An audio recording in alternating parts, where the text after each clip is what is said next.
They say grief reveals character, but I never imagined losing my son would also mean losing my home. 3 days after his funeral, my daughter-in-law tried to erase me like a smudge on a polished surface. She changed the locks, rewrote the narrative, and expected me to vanish quietly. But she forgot something vital. I was his mother. And he left behind more than just memories. He left me the means to turn her world upside down.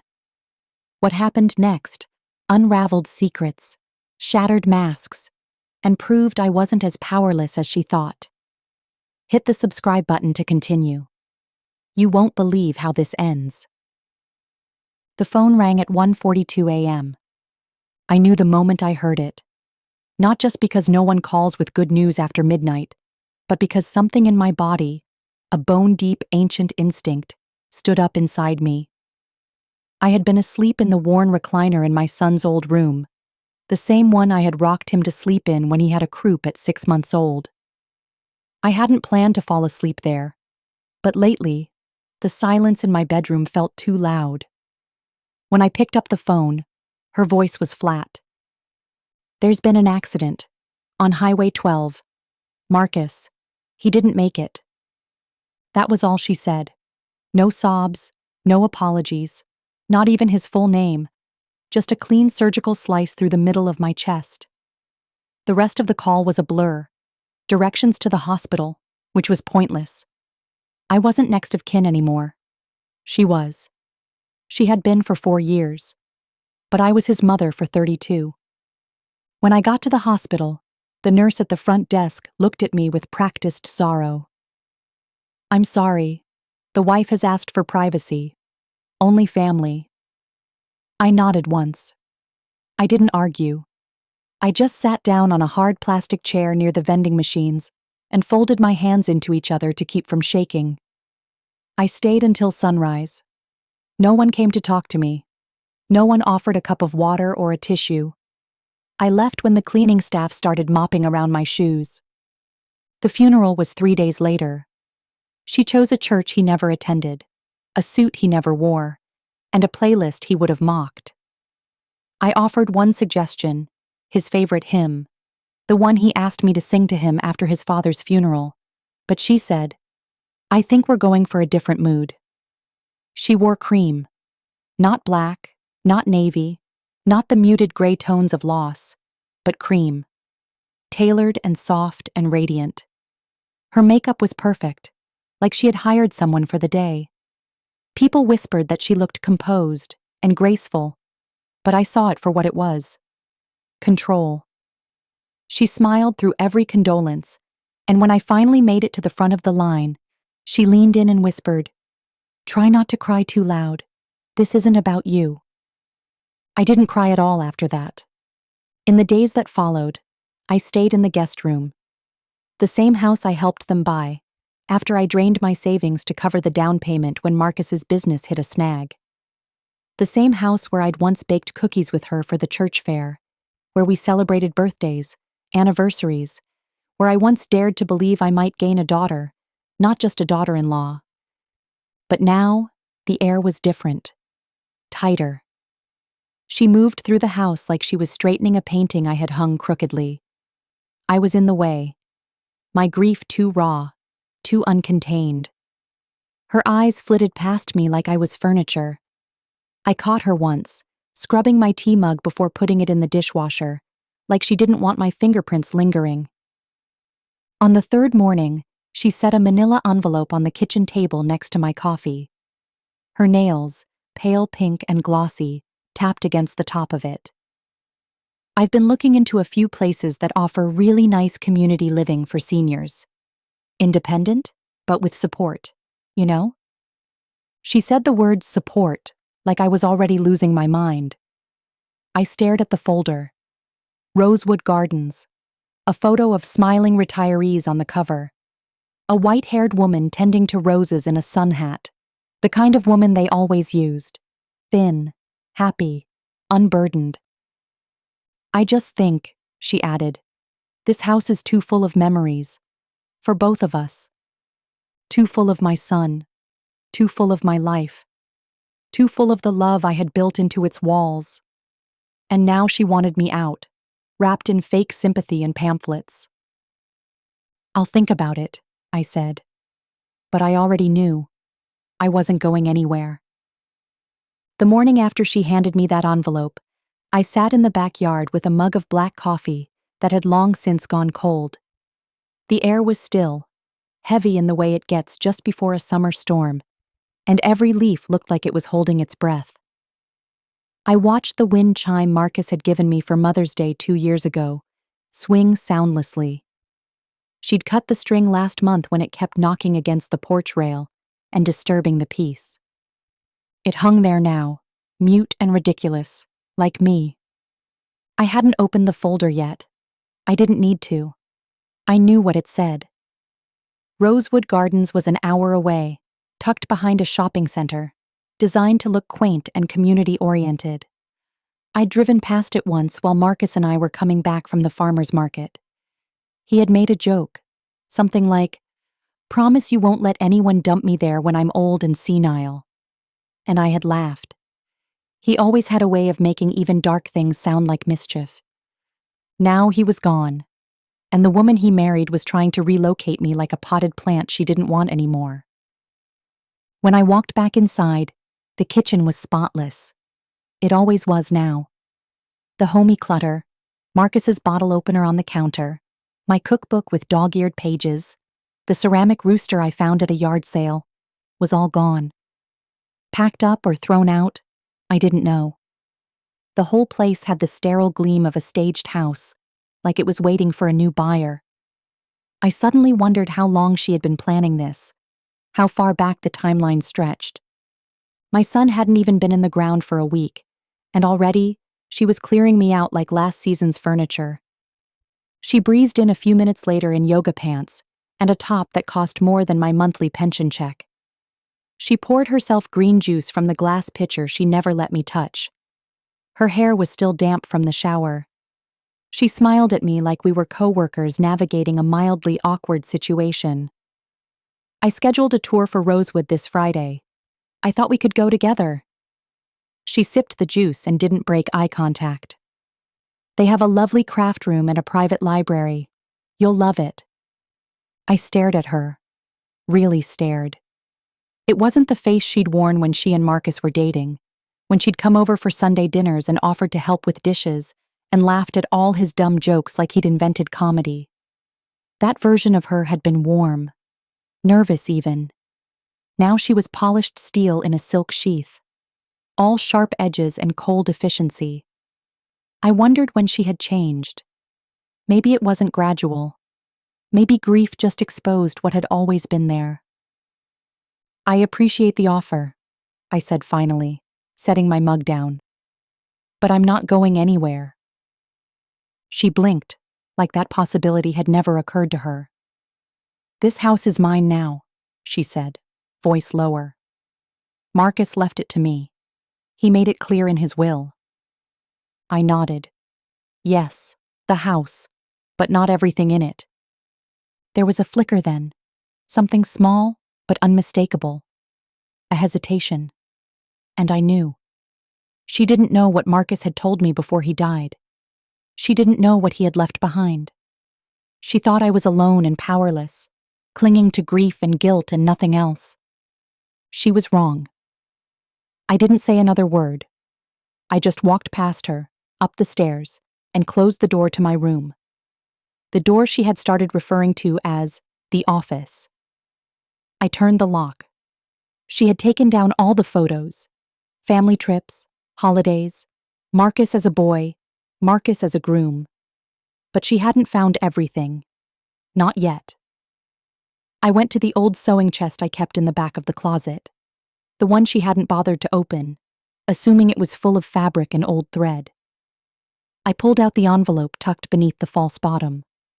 Marcus had given it to me 6 months before he died. "If anything ever happens," he said, placing it in my hands, "you'll know what to do. Don't tell her you have this. Not yet." I opened it now with hands that didn't shake.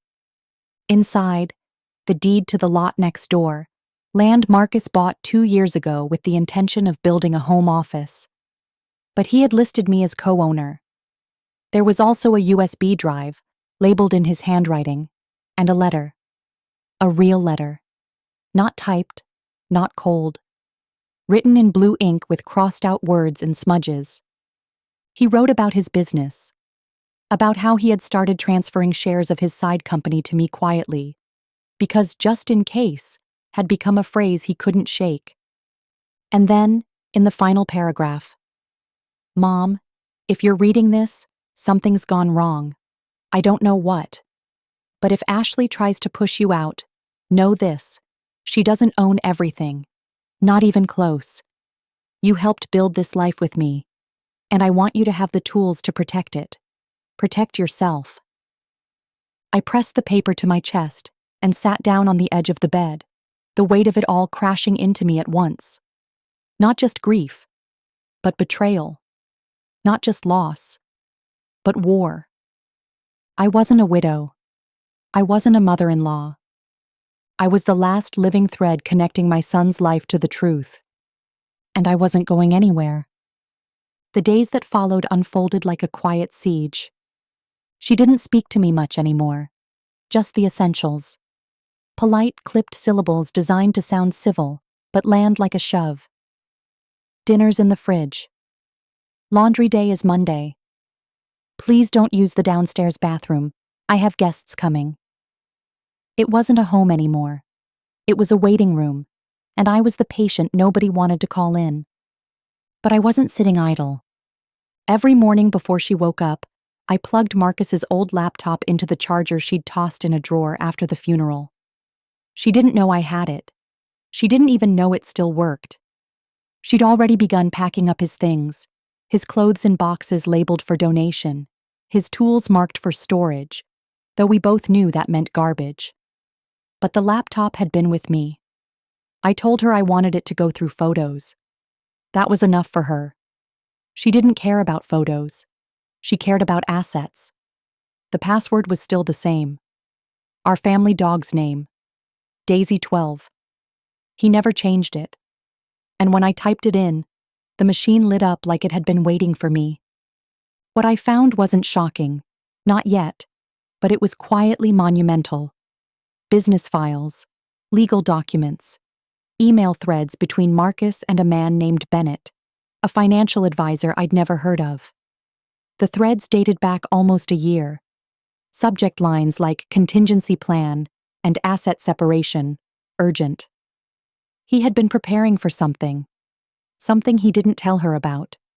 Something he only hinted at to me, in late-night conversations when she was out with friends or away for work.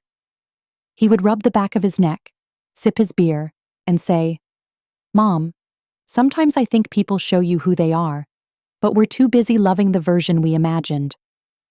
At the time, I thought he was talking about work, a partner, a project, not his wife. On the fourth morning, I noticed it, my name, listed as secondary beneficiary on an account worth more than this house. The business wasn't just his. He had registered it under a holding name, then quietly assigned portions to me over time. 30%. Enough to matter. Enough to make her nervous, if she ever found out. That night, I caught her in his office. The door was slightly ajar, and the light spilled down the hallway like a secret. I stood there, silent, watching through the crack as she rifled through his desk drawers with practiced speed. She had gloves on, not latex, cashmere. She wasn't worried about prints. She was worried about appearances. She didn't find anything. I had already emptied those drawers a week ago. I watched her pull out the bottom drawer, frown at the empty folders, and close it with just a little more force than necessary. She turned and caught her reflection in the window. I saw her pause, study herself in the glass, and smooth her hair. She wasn't crying. She wasn't mourning. She was calculating. The next morning, I found the Wi-Fi password had been changed, the network name too. Casa Nueva. Spanish for a fresh start. My computer couldn't connect anymore. She smiled when I asked. Oh? Maybe try restarting it. Sometimes the signal's weak in your room. She was trying to cut me off. Digitally. Practically. Personally. Like I was a guest who'd stayed too long after dinner. That afternoon, she hosted another one of her casual brunches. A few women from her yoga class, all dressed in breezy linen and diamond stud earrings, sat around the dining table eating avocado toast and pretending they didn't see me walk through the room. She didn't introduce me. She never did anymore. Not as Marcus's mom, not as Susan, not even as the woman who lives here.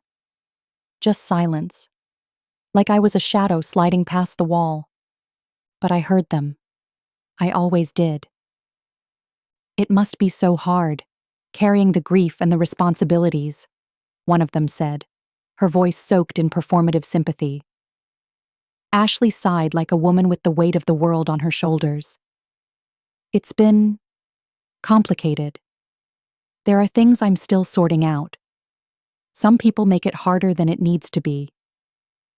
They all murmured their agreement, eyes glancing toward me as if I didn't speak their language, as if I wasn't built from the same shattered love. That night, I opened the folder Marcus left me again. I laid everything out on the bed. The deed, the account numbers, the letter. I read his words over and over until they were burned into the inside of my eyelids. I wasn't going to fight her. Not the way she expected. I wasn't going to scream or plead or beg for space in a house I helped pay for, in a life I had built for my son. I wasn't going to give her the satisfaction of seeing me break. I was going to wait. Wait for the moment her smugness turned into suspicion. Wait for the second she realized the walls she'd pushed me toward were no longer there. She had backed me into a corner. What she didn't know was, I had started building a door. She changed the locks on a Thursday. It wasn't sudden, not really. I'd been expecting something like it. Her subtle war had been escalating for weeks. Passwords changed, calls unanswered, cold dinners left unannounced in the fridge like a favor I didn't ask for. But even knowing all that, the sound of my key failing to turn the front door still hollowed something out in me. I had just come back from my weekly grocery run. Nothing extravagant. Bread, milk, tea. She'd accidentally let my credit card fall behind the dryer a few days earlier, so I paid with cash. I had stopped asking for rides, for help, for acknowledgement. Asking gave her power. But standing there on the porch, bags in my hands and my fingers fumbling with a key that no longer fit, I realized something she hadn't expected. I wasn't angry. I was done. I stood there for almost 2 minutes, just listening. I could hear the faint echo of her voice through the closed windows. Laughter. She was on the phone. Probably with one of her brunch friends, or Bennett, the financial advisor I'd found emails from on Marcus's laptop. She used that voice with people she wanted something from. Light, airy, weaponized warmth. I set the bags down and knocked once. I could have rung the bell, but it felt too dignified for what she had done. The knock echoed. Then silence. I knocked again, louder this time. A minute passed before the door opened 3 inches. She didn't look surprised. "Oh," she said, leaning casually against the frame, blocking the opening with her body. "You're back early." "I need to put these away," I said simply. She didn't move. "I think it's time we really talked." That was the line. It's time we talked. As if I hadn't been listening all along. As if I hadn't been documenting her passive aggressions, her financial slips, her attempts to isolate me like a stain that wouldn't wash out. "I've been trying to make this work," she continued, now stepping out and closing the door behind her. A physical gesture. A full stop. "But it's not healthy for either of us.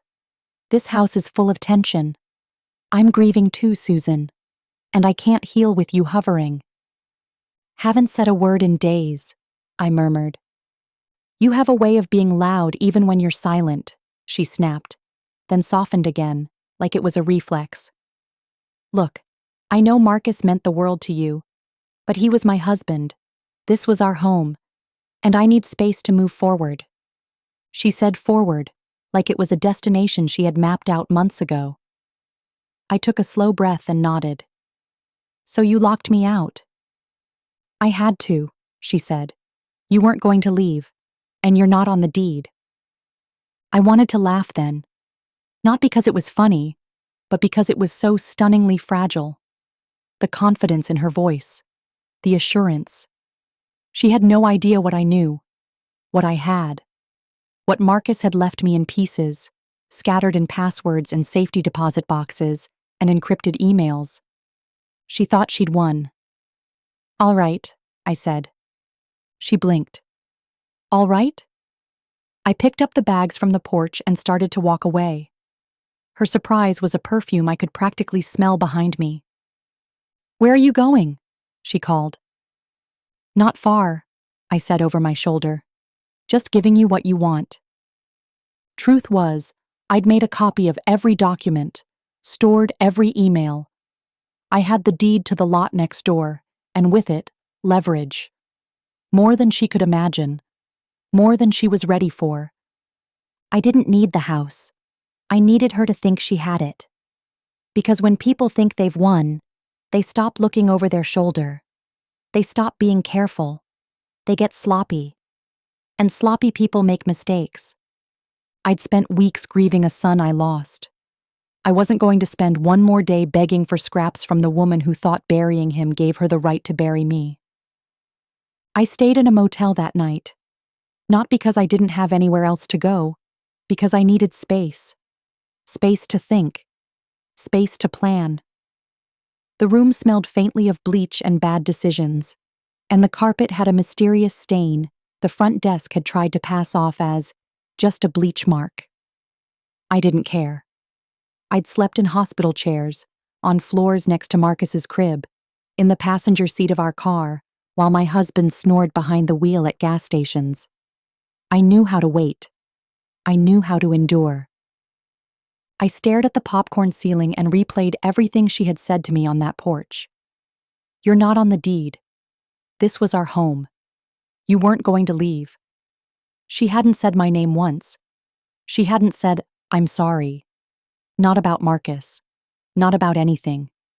She was erasing me with methodical precision, starting with my name and ending with the locks. But she had made one mistake. The kind of mistake people make when they've rehearsed their performance too many times and start believing the script. She thought her power came from that house. It didn't. The next morning, I drove across town to visit someone Marcus trusted more than anyone, his oldest friend, David.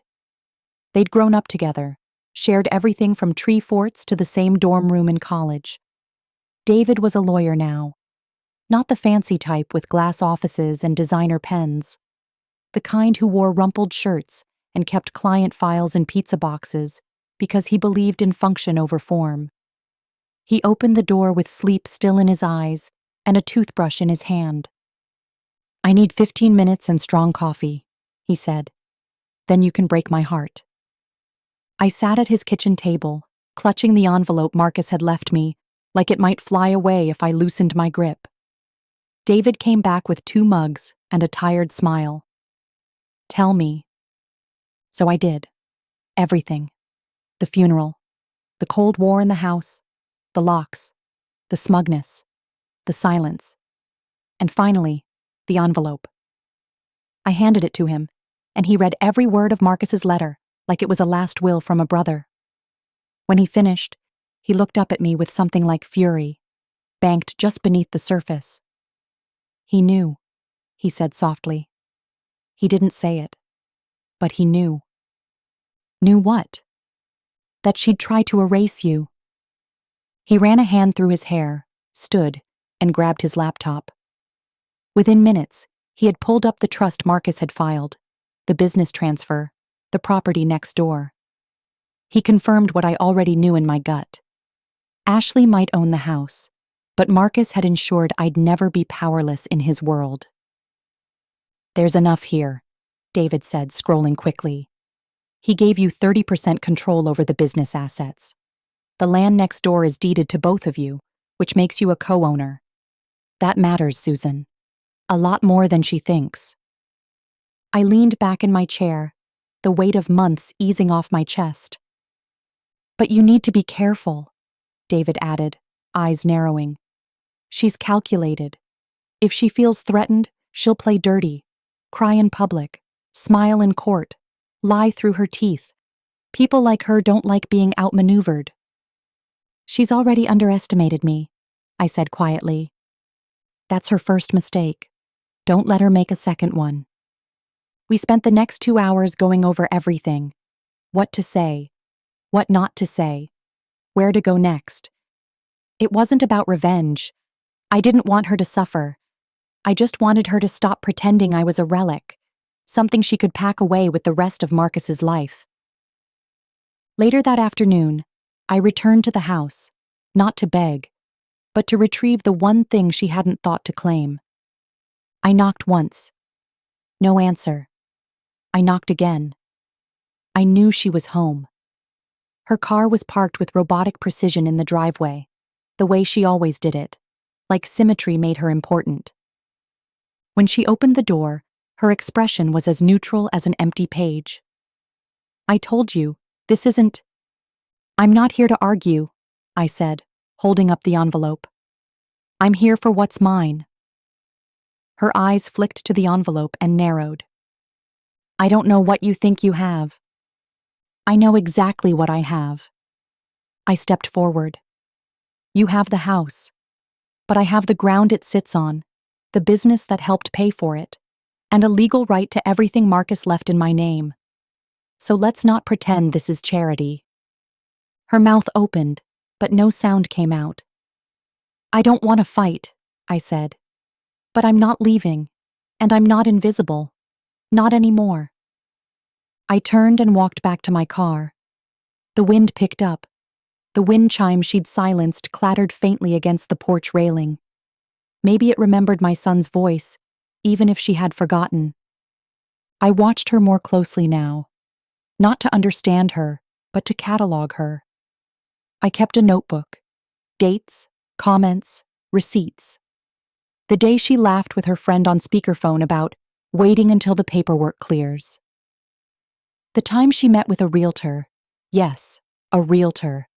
And I watched through the slats in the blinds as she gestured proudly at the house, her hand sweeping across the porch I had painted myself 10 years earlier, while Marcus grilled burgers in the yard. She wasn't just trying to erase me. She was trying to sell the place that held every piece of my son. I stayed quiet, for the moment. I was still gathering. But I began to move differently. I took walks at dusk and stopped by the lot next door, the one Marcus and I co-owned, the one he bought intending to build an office, maybe even a second home. It sat empty now, a patch of dry grass and possibility. But in the eyes of the county, it was mine as much as it was his. And hers? Not at all. I met with an architect, quietly, discreetly. I told him I wanted to build something modest, a small cottage, 2 bedrooms, big windows, somewhere light could live. He asked me what I planned to do with it. I smiled and said, make it mine. Meanwhile, she kept playing hostess, hosting wine nights, inviting couples from Marcus's former investor circle. I watched them file in, the men in crisp button-downs, the women in designer flats that cost more than my rent. They didn't look at me when they passed. They had been coached. One night, I walked through the kitchen while she was serving hors d'oeuvres. She didn't flinch, didn't acknowledge me. But her friend, a blonde woman with teeth too perfect to be real, asked brightly, "Oh, is that the housekeeper?" Ashley didn't correct her. She just smiled. I paused mid-step, met the woman's eyes and said, "No, dear. I built this kitchen, and the boy who paid for it." She laughed, awkward, unsure if I was joking. Ashley busied herself with the wine glasses. Later that night, I found one of the guests in Marcus's office. He'd wandered in looking for the bathroom and gotten distracted by the bookshelf. He had a tumbler of scotch in one hand and a curious look in his eye. "Your son was a sharp man," he said, flipping through a framed photo on the desk. "Ashley says she handled most of the business, but judging by this setup, doesn't really seem like she was the brains behind it." I didn't answer. I just took the photo from his hand and put it back where it belonged. He left after that, muttering an apology. Ashley cornered me an hour later. Her voice was ice in velvet. "Don't talk to my guests. Then don't bring them into my son's office." She stared at me, unblinking. "You're trying to make me look bad." "You don't need help with that," I replied. "You're doing just fine."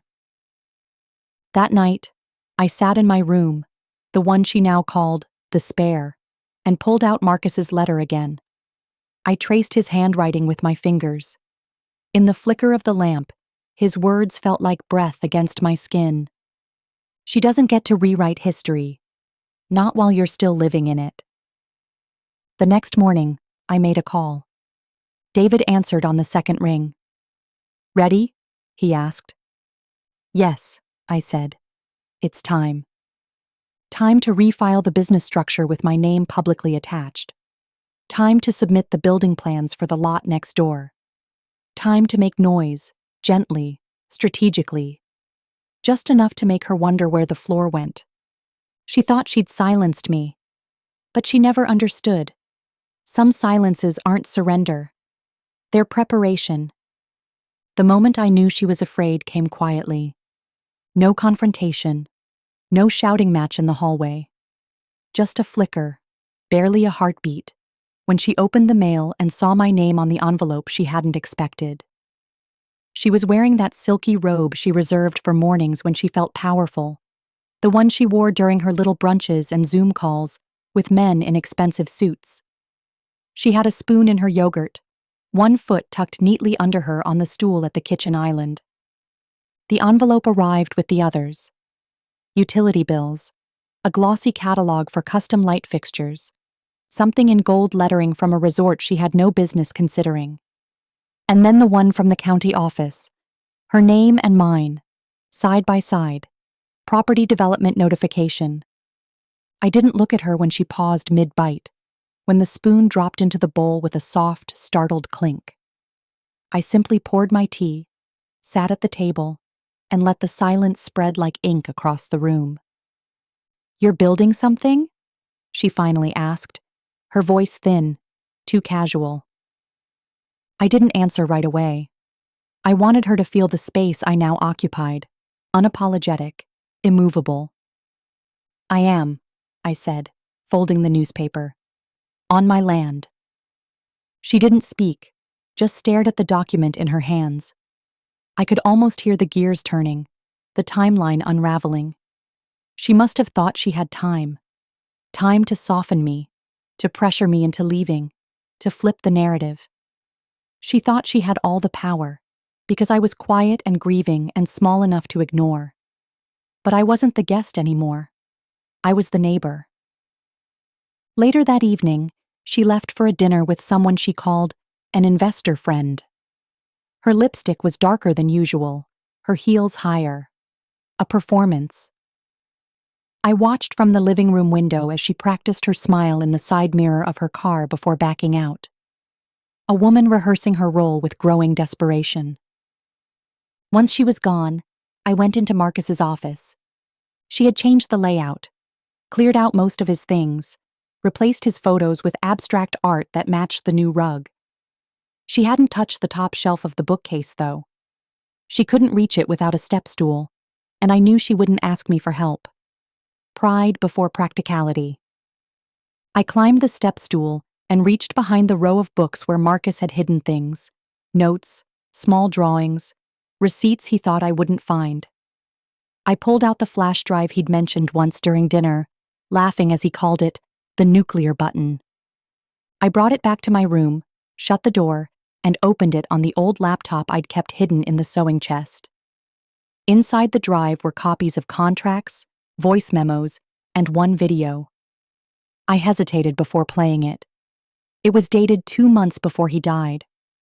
When the screen flickered to life, there he was, my boy. He looked tired, worn around the edges, but still him, still my Marcus. "If you're watching this," he said, running a hand through his hair, "then I was right to be worried." He paused, glancing down at a paper off-screen. "I've started shifting things, slowly. I don't want Ashley to know yet. She's been different, distant, more interested in optics than reality. I can't tell if it's the pressure or if I've been blind. But I want to make sure, if something happens, you're not left with nothing. You're the only one I trust to protect what matters." He smiled, soft and tired. "I love you, Mom. I'm sorry I didn't say it enough." The screen went dark. I sat there for a long time, my hands trembling in my lap.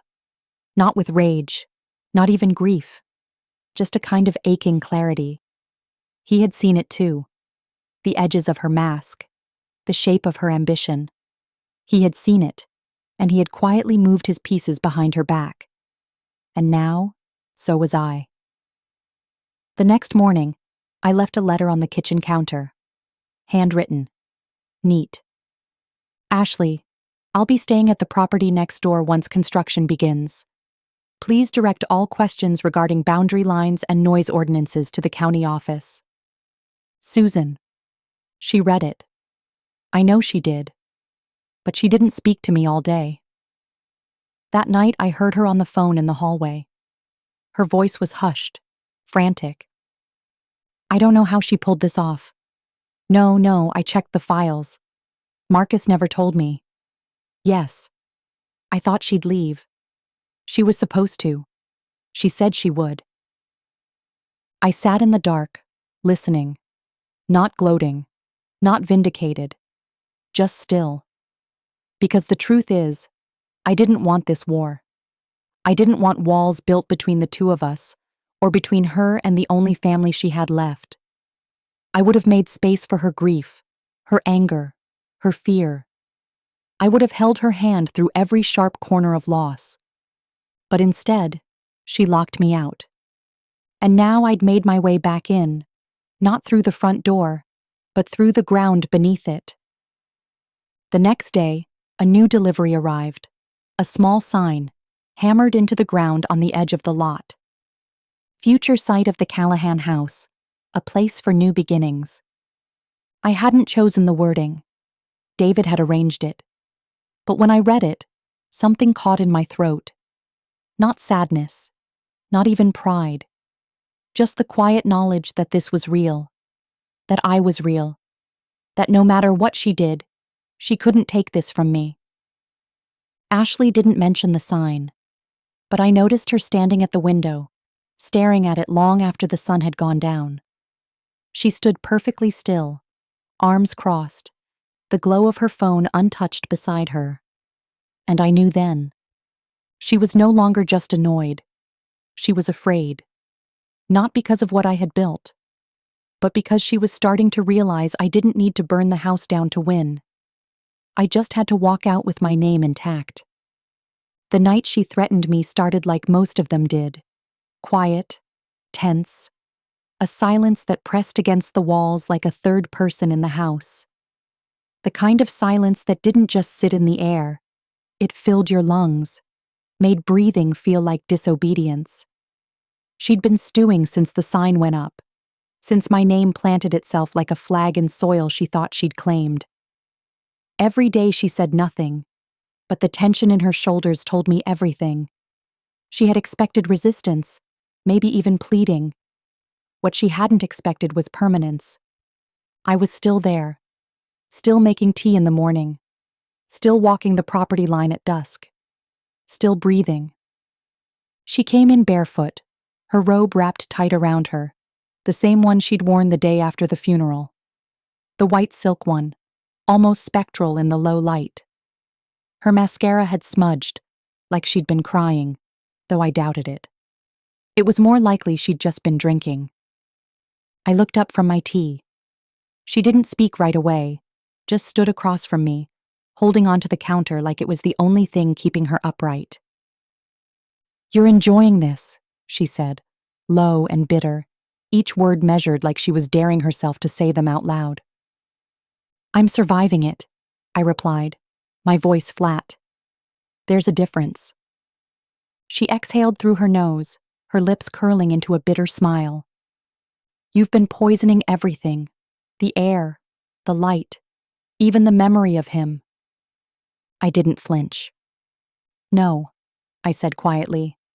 "You did that all by yourself." Her hand clenched the edge of the marble counter, knuckles white, nails digging into the stone. She moved around the island slowly, deliberately, like she wasn't sure what her own body was going to do. "I let you stay after the funeral because I thought maybe, you could help me carry the grief," she said. "Instead, you made it heavier." I didn't correct her.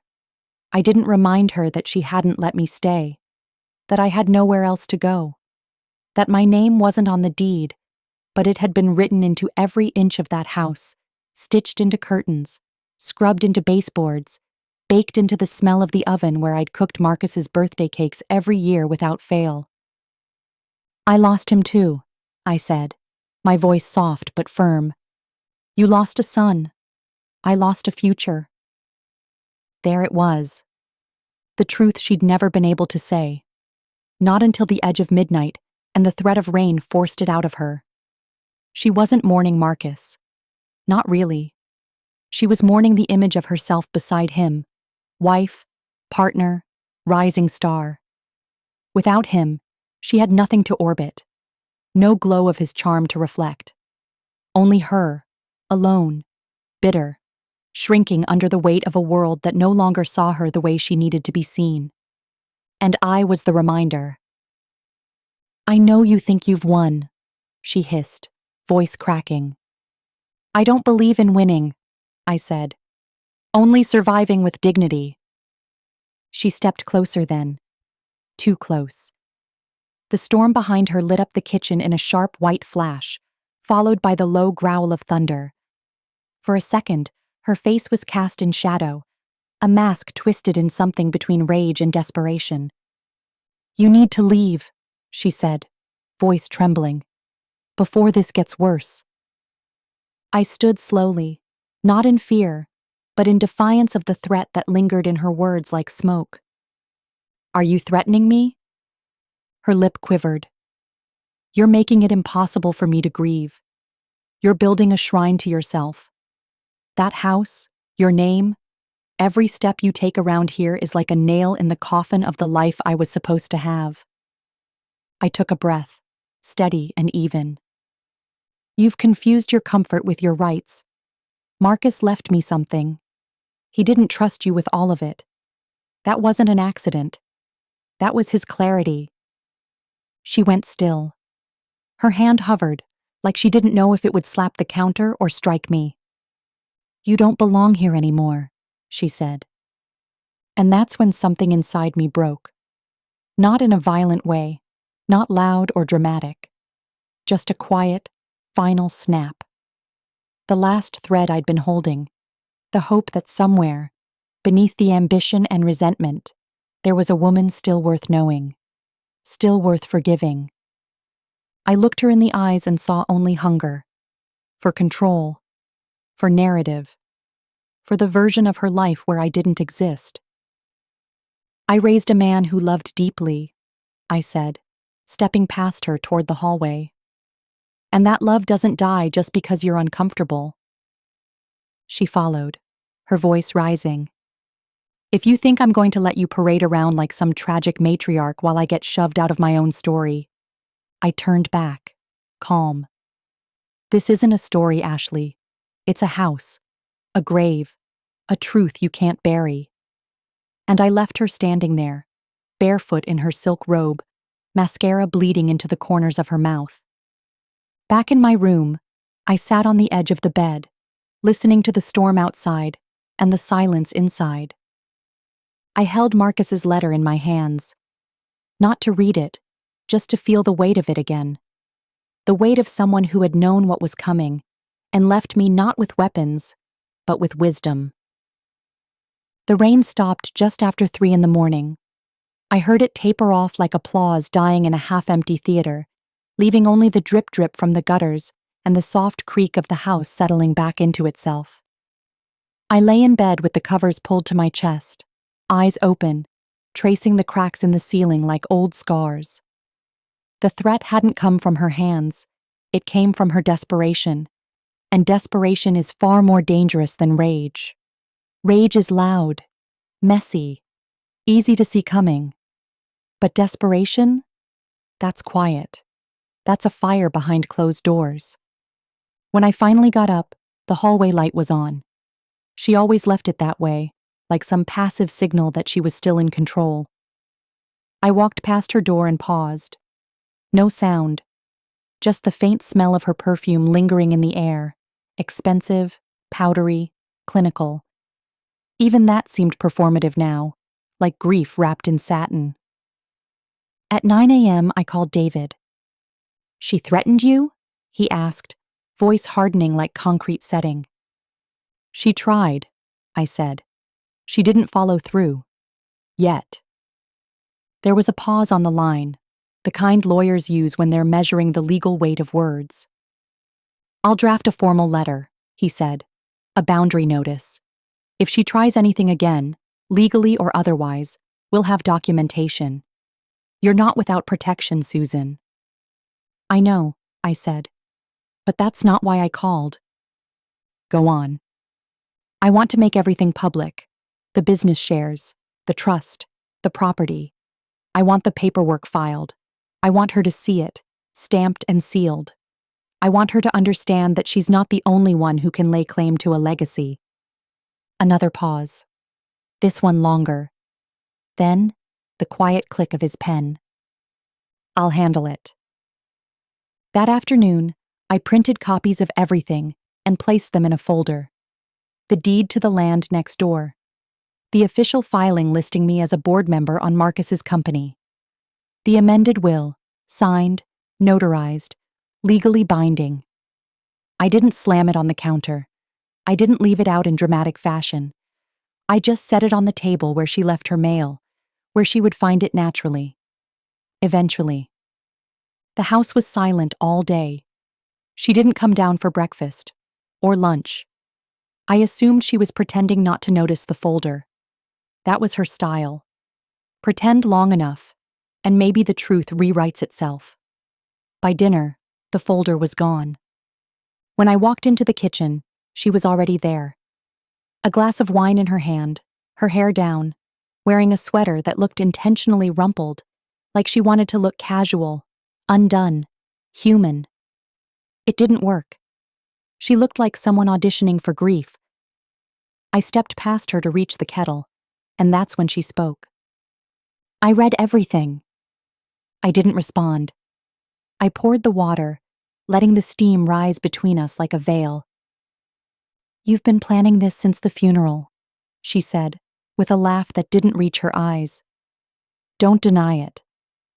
"No," I said. "Marcus was." She flinched. I turned to face her, the mug warming my palms. "He didn't trust you. He loved you, but he didn't trust you. He saw something, long before I did, and he made sure I wouldn't be left with nothing. He gave me what you thought you'd taken." She shook her head slowly. "You're twisting everything. I gave you space. I gave you time. You changed the locks. That was to protect. You erased him. You cleared out his clothes before the flowers even wilted. You replaced his photos with your aesthetic. You turned the home we built into a showroom for sympathy. Don't talk to me about what you gave." The silence that followed wasn't thick. It was cold.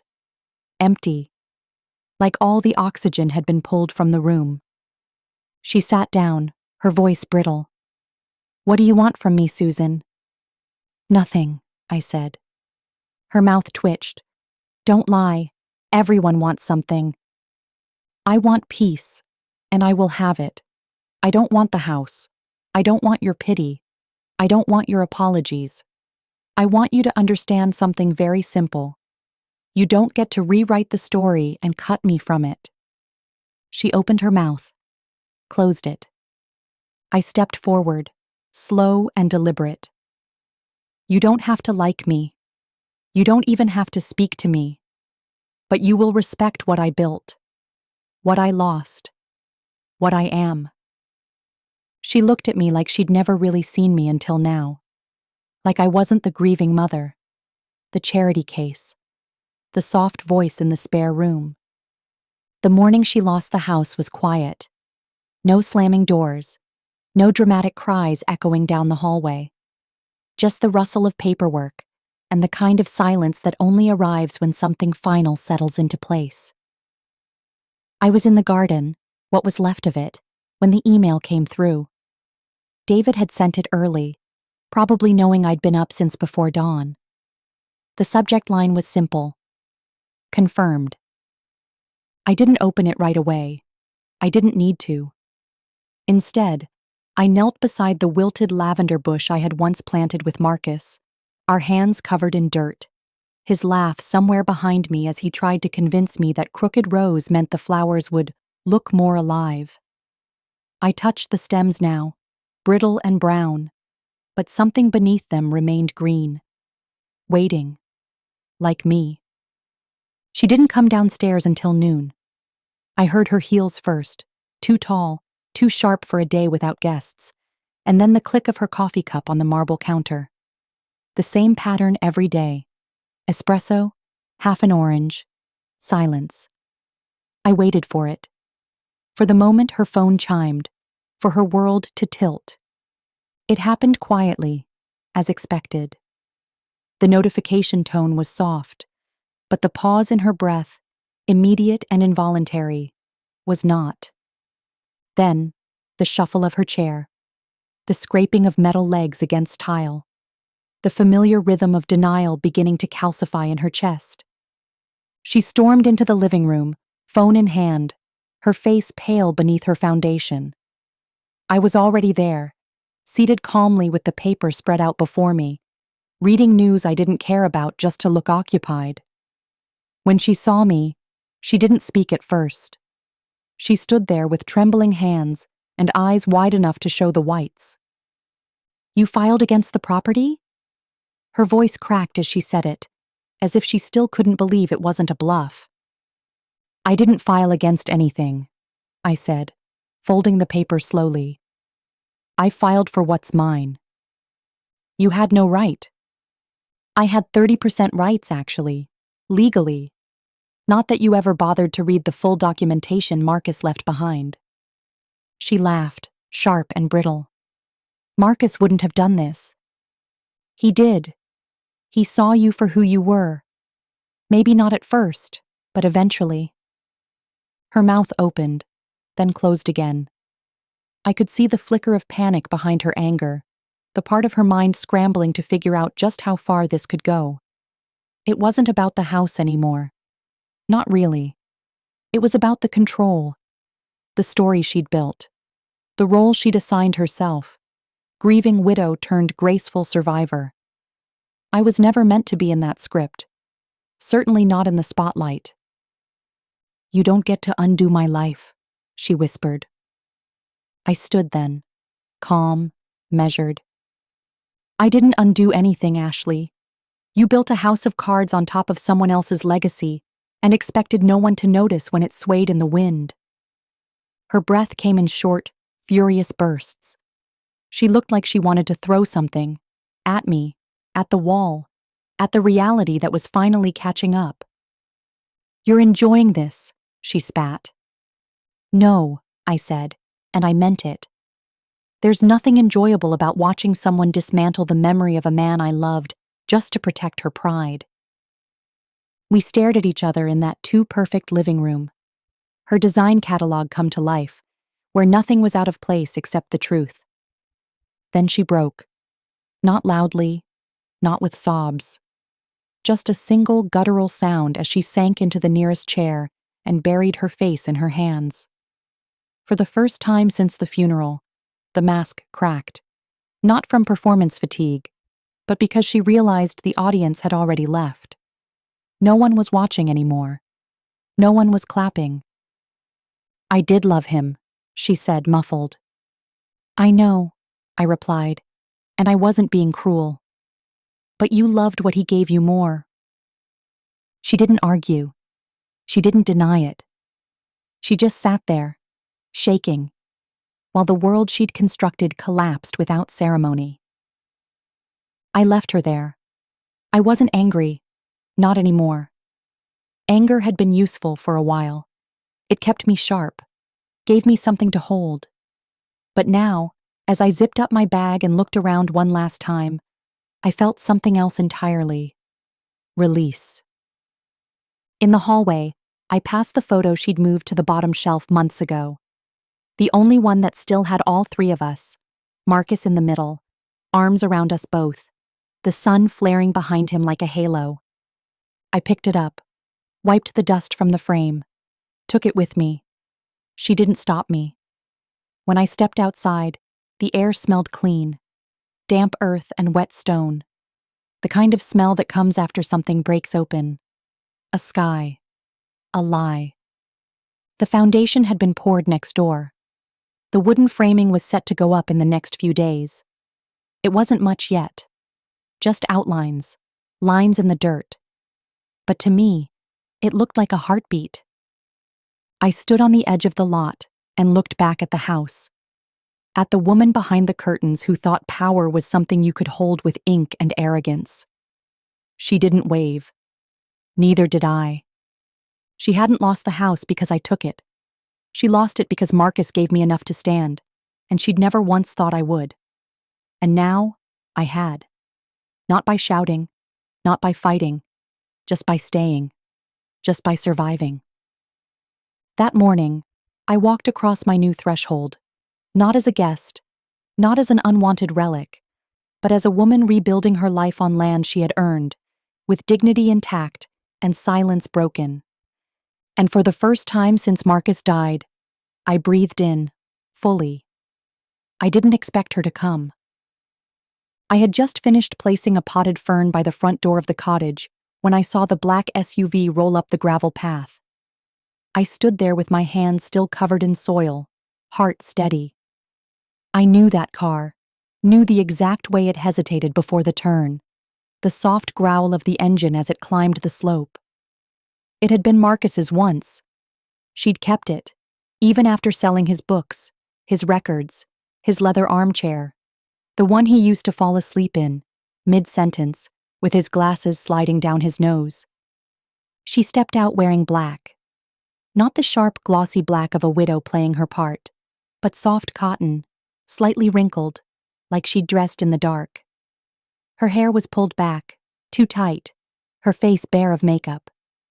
I didn't know if it was humility or exhaustion that had finally stripped her down, but she looked more real than I'd seen her in months. Or maybe she was just finally showing me the version of herself she had kept locked behind all the performance. She stood by the edge of the porch for a long time, not speaking.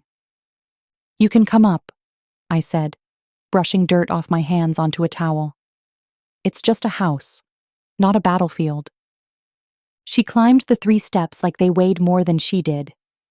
When she reached the top, her eyes flicked over the doorframe, the unfinished trim, the stack of tiles waiting to be installed. "You built it fast," she said. "No," I replied. "I built it steady." A pause, then a soft, humorless smile. "I suppose you always did." She looked thinner than I remembered. Not in a fragile way. More like someone who had been carved down by time. The loss was finally catching up to her. Not just Marcus, but the illusion, the future she thought she'd locked into place, the legacy she assumed was hers by default. "I've been meaning to come," she said. "You've had time." She nodded, accepting the jab. I didn't ask her inside. I didn't offer tea. This wasn't a reunion. It wasn't comfort. It was acknowledgement. and I was done giving warmth to someone who only ever saw it as a resource. I saw the final filings, she said, looking down at her hands. Everything's official now. The land, the shares, the trust. I know.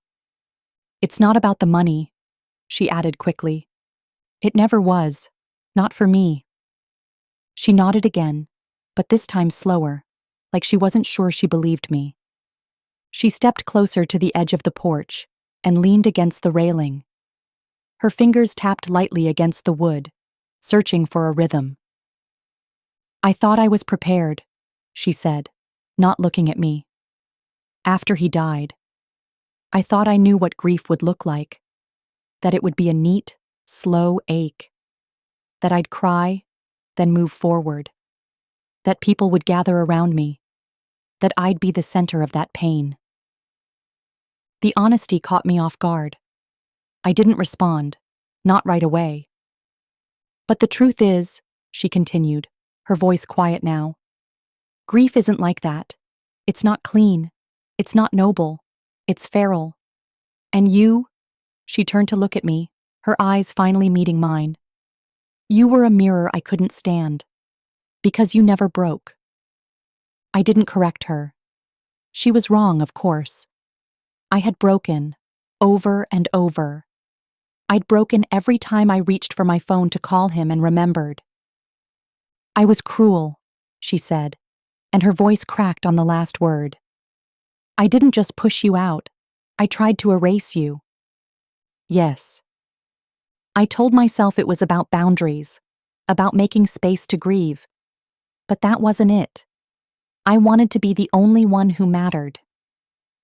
There it was. The thing she'd never said. The root of it all. I thought if I could just rewrite it, she went on, make the story fit my version, then maybe it wouldn't hurt so much. If I made you small, I didn't have to feel so lost. I let the silence stretch out between us. Let her sit with the weight of it. Marcus loved you, I said finally. More than I can explain. He trusted you. And you betrayed that trust the moment you tried to stand alone in his absence and claim everything he was. Tears welled in her eyes, but she didn't let them fall. I know, she whispered. And I'm sorry. The words weren't enough. Not for the things she'd done. The nights I spent locked out of my own memories. The photos she packed away. The birthday card I'd written Marcus that she tossed into the trash unopened. She could never fix those things. And maybe she wasn't here to try. She pulled something from her bag then. A small box, black velvet, worn at the edges. I found this, she said. In his drawer, tucked behind the passport files. I took it from her and opened it slowly. Inside was a key. I think he meant to give it to you, she said. I just didn't understand, at the time. I did. It was the key to the cedar chest in his childhood room, the one I'd never opened since he left for college. Inside were his journals, sketches, old letters, and the wooden carving he'd made of our house when he was 11. A miniature world he said he'd recreate one day. Better, bigger. He'd always meant to come back to it, to us. I closed the box and held it in my hand like a stone. I thought you should have it, she said. Whatever's in there, it's yours. She turned then, slowly, preparing to leave. I didn't stop her. But as she stepped off the porch, I said, Ashley. She turned. You'll never have my forgiveness in the way you want it, I said. Not wrapped up neatly, not quickly. You took something from me I can't get back. She nodded, her eyes glistening. I know. But I don't hate you. That stopped her. She stood still, stunned. I pity you, I said. Because you loved a beautiful man and thought loving him gave you ownership over him. You didn't understand that love means stewardship, not possession. And now you're alone not because he died, but because you couldn't share him. She blinked, and for once, she didn't respond. She just turned back toward her car. As the engine faded down the hill, I sat down on the porch steps and looked out at the framing of my new home. The wind stirred through the trees, and for the first time, I felt something loosen in my chest. I opened the box again, took out the key, and pressed it into my palm. Tomorrow, I would go into that room. I would open the chest and face whatever memories he left behind. But not tonight. Tonight, I would sit here, the scent of soil and cedar and rain thick in the air, and feel the steady heartbeat of a future Marcus never got to see, but trusted me to carry. And I would carry it. Not for revenge, not for pride, but because I finally understood, survival is not about staying in the fire. It's about learning how to walk out without letting the flames follow you. The cedar chest was heavier than I remembered. It had been tucked beneath the window of Marcus's old room for nearly 2 decades, its lid layered in dust and quiet. I had passed it so many times, on laundry days, when I opened the blinds to air out the space, when I came in just to feel closer to him. But I'd never opened it. Not once. He'd locked it the summer before he moved out for college, sealing away the last fragments of his childhood, like they were relics he wasn't ready to say goodbye to. And now, here I was, holding the key he'd hidden behind tax records and real estate documents. A small, quiet gesture, as if to say, "Not yet, Mom. One day." The cottage was still unfinished, just a few rooms with soft wood underfoot, walls painted in shades I never had the courage to choose in the old house. Sage green in the kitchen, a warm, dusty rose in the hallway, color without apology. I had brought the chest here last night, moved it myself with a furniture dolly and a pair of gloves. Ashley had not returned, not that I expected her to. Her part in the story had unraveled like brittle thread, and all that was left now was me and this box. I sat on the floor, knees drawn up, heart rattling in my chest like loose change. It wasn't fear, not exactly. It was reverence, like I was about to open a door to something that still breathed. I turned the key. It didn't creak, didn't groan in protest. It opened with surprising ease, as if it had been waiting. Inside, everything was wrapped in soft blue cloths. Marcus had been meticulous, even as a boy. I unfolded the first one carefully and found a bundle of letters, dozens of them, bound in twine. My handwriting on most. Some his, some typed. One addressed simply to Mom. To be read when you're ready. I set that one aside. Beneath it, a sketchbook. The cover frayed, corners bent from being shoved into backpacks and drawers. I opened it and found pages of drawings. Our house, our garden. A portrait of his father with charcoal-shaded eyes, and a smile that wasn't quite right. One page near the end was a map, crude, whimsical. A version of the property with imagined expansions. A greenhouse, a treehouse, a pond where he'd written, "Here we'll sit when we're old." I ran my fingers over the pencil lines. They hadn't faded. They were bold, certain. Further down, I found a necklace. My mother's. He must have taken it the year she died, quietly, slipping it into his collection of memories the way he always did, with care, with the thought that if no one noticed, it would stay safe forever. It shimmered with the same quiet elegance she had worn it with. I pressed it to my lips before setting it gently on my lap. And then, at the bottom, his letter. The one he'd written for me. The paper was folded twice, his handwriting uneven in places, words scratched out, rewritten.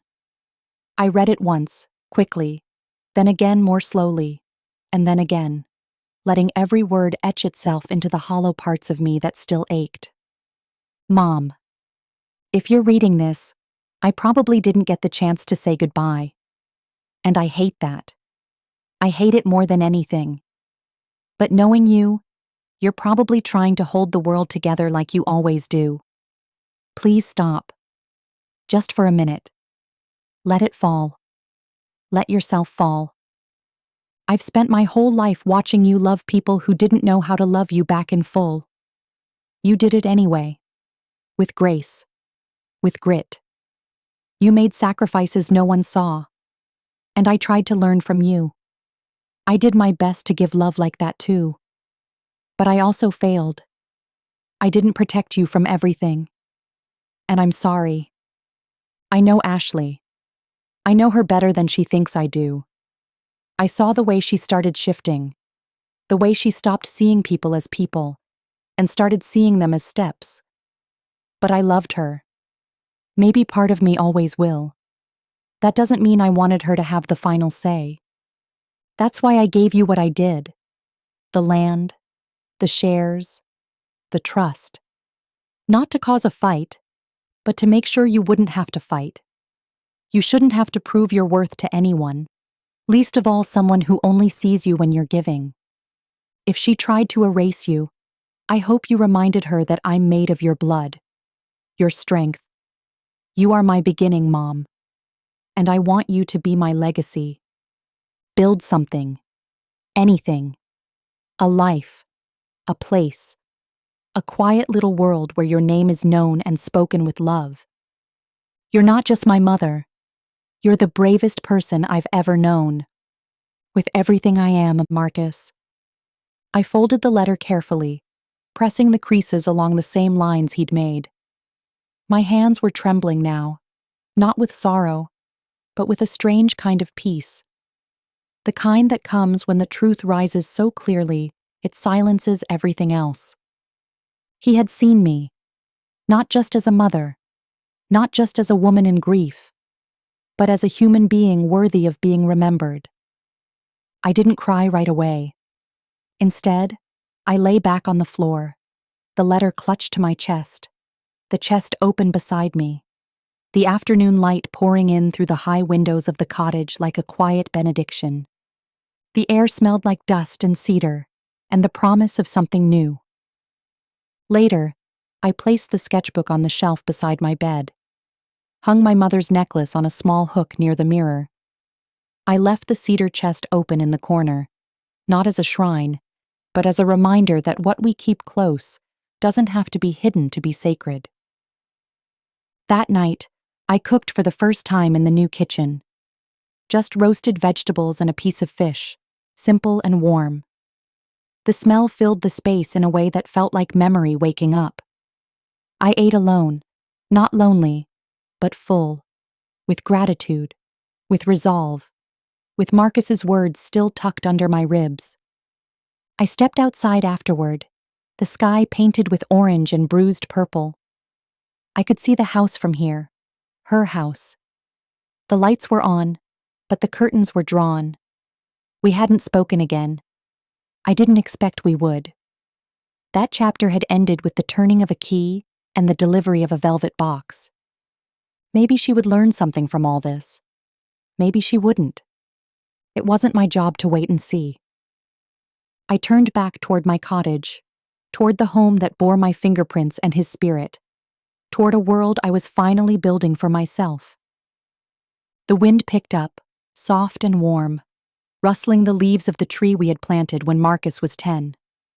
I looked up at its branches, now arching toward the sky with the same quiet determination he once had.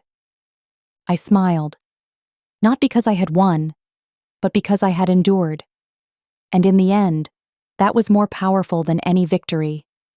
Enduring meant living. Enduring meant remembering. Enduring meant loving, even when it wasn't returned. And now, at last, enduring meant beginning again. They say grief fades, but I don't believe it.